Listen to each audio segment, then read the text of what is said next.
la magie de l'esprit. Comment c'est possible que nos pensées créent notre réalité? Est-ce que tu savais qu'on avait plus de 60 000 pensées par jour, qui est à peu près plus d'une à la seconde, et que 80 à 95% d'entre elles sont identiques que la veille? Donc c'est comme si on ressasse à chaque fois les mêmes pensées et c'est comme si ça tourne en boucle à l'intérieur de nous. Donc si on va se focaliser sur un problème, c'est comme si ce problème va prendre énormément d'importance à l'intérieur de nous et donc va attirer, manifester également des événements extérieurs où notre esprit pensant va se dire « tu vois, j'avais raison, il se passe ça ». Donc les pensées, elles nous aident à anticiper, à planifier, c'est vraiment la magie de notre esprit pensant. Mais de l'autre côté, quand notre esprit stresse, il multiplie les pensées. Et souvent, ça va être des doutes, ça va être des questionnements, ça va être des questions qui sont pourquoi, ou des croyances également négatives. Et donc les pensées, elles sont dirigées soit vers le passé, on va ressasser, tiens j'aurais dû faire ça, il s'est passé ça, mais pourquoi elle a réagi comme ça, etc. Et également l'avenir. On fait des suppositions sur comment va se passer l'avenir. Et quand on est dans notre esprit comme ça, on n'est pas du tout dans l'instant présent, on n'est pas du tout calme, avec la paix d'esprit. Et dans cet état-là, c'est difficile d'être en lien avec notre sagesse intérieure et avec notre âme. Je viens de faire 5 jours dans un monastère bouddhiste et l'objectif, c'était de ne plus avoir de pensée, d'être vraiment en présence, connecté à ses sens, sans pensée et sans histoire qu'on se raconte. Et c'est super dur. Moi, j'y arrive quelques minutes, allez, peut-être une demi-heure, 1 heure en méditation, mais l'objectif était de faire 24 heures en conscience pour changer.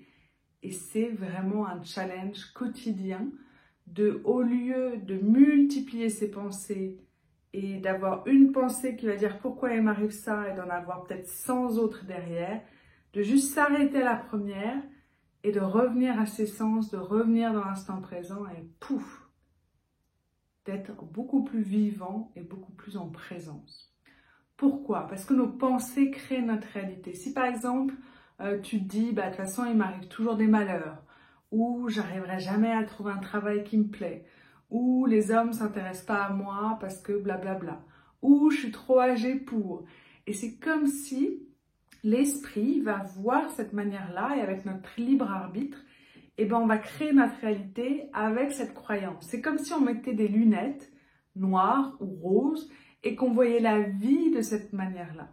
Et donc, plus on va prendre conscience des histoires qu'on se raconte, plus on va prendre de la distance par rapport à elles, ou revenir dans le moment présent et ne plus avoir de pensée, plus c'est comme si on se connecte à son être divin intérieur, à notre âme, à ce pouvoir illimité, à cet être divin qui est à l'intérieur de nous pour transformer notre vie et changer un peu plus notre manière de voir le monde et d'attirer également qu'est-ce que notre esprit pensant attire à lui et en quoi il est aligné ou non avec nos désirs les plus profonds de notre âme.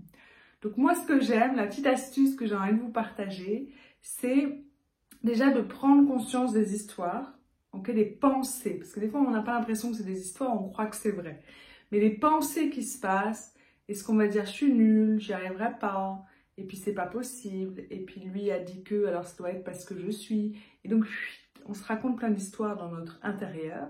Donc déjà prendre conscience de ça, et après moi il y a 2 choses. Un, de me dire ok, est-ce que c'est vrai à 100%? J'embête mon mari quand il va dire « oui, mais ça m'arrive toujours » ou « c'est jamais le cas ». Et je dis « ok, est-ce que ça, c'est une pensée qui est à 100% vraie ?» Dès qu'on dit toujours ou jamais, en général, ça ne l'est pas. Donc, est-ce que c'est vrai à 100%? Et l'autre choix que là, je t'invite aussi à faire, c'est de revenir dans le temps présent. De juste prendre une grande inspiration quand tu as plein de pensées qui arrivent. Et là, tu imagines que tu souffles l'air et que tu envoies l'énergie jusque dans tes pieds pour te reconnecter à ton corps, revenir dans l'instant présent et ainsi pour pas que ce bavardage intérieur il rentre comme une réalité à l'intérieur de toi, mais qu'il soit à l'extérieur de toi et que tu sois beaucoup plus calme.